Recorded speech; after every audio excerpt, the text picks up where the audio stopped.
Scotty. I feel a bit special, chauffeur driven. Nice. Yeah, well, mate, it's there's only one city other than Melbourne I know my way around. It's Brisbane. So Does it bring back some memories being back here? it does, mate. It does. The city's actually changed a lot. Looks very different, and let's hope the roads haven't changed too much. What is with all the one-way streets around here?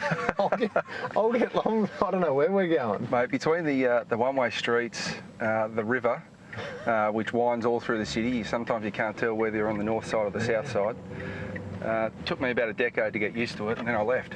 So, How different's game day for player v coach?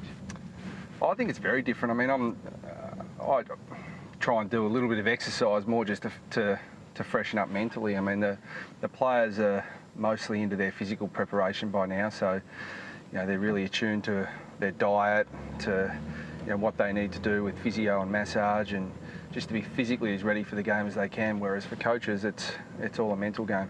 Do you go for a run of the streets and everyone still waves to you? And I've had a bit of a mix this morning. A few people pretty positive about the old Brisbane days, those with good memories. The guys have got their own time, haven't they, not before a game? So you don't get together and watch last night's game or anything like that. It's just each player does their own thing. Do you sit down and watch it, though, as part of your build-up to today? I do, just because I love footy. One thing I do like to do is get a bit of a feel for how the games are being played on the weekend, and you can often get a bit of an idea as to how the umpires are going to umpire, the things they're looking for.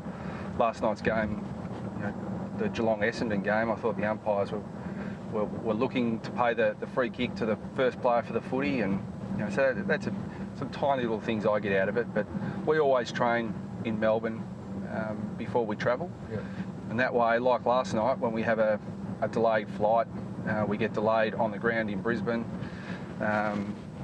Those things don't affect our preparation. Our preparation's already done.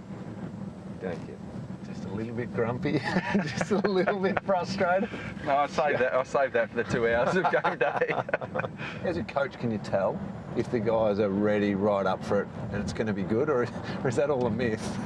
Well, it's always hard to tell. I mean, we try and to address our inconsistency this year, we try and keep things as consistent as possible pre-game and in our preparation, and we really look for different ways to coach effort, and we know that when we get the required effort, we get a good result. So for us to become a good, consistent team, then that's what we're striving for, that consistent level of effort. And but to be honest, can you tell whether they're up or not? I think they're up before every game. They prepare really well. In my 5 years coaching North, I've never seen a game where I thought pre-game, gee, we're not switched on. But it doesn't always translate into great performance, unfortunately. Well, seeing you my chauffeur for the day, just up here on the left will do perfectly. Thanks, Mr. Scott. No worries, mate. No worries, anytime. This is the Ling car park, this one. Only you can get in here, mate. Oh, thank you very much for that, mate. Thanks to No worries. Cheers, mate. Enjoy anytime. the night. Good to see you. Good to see you too.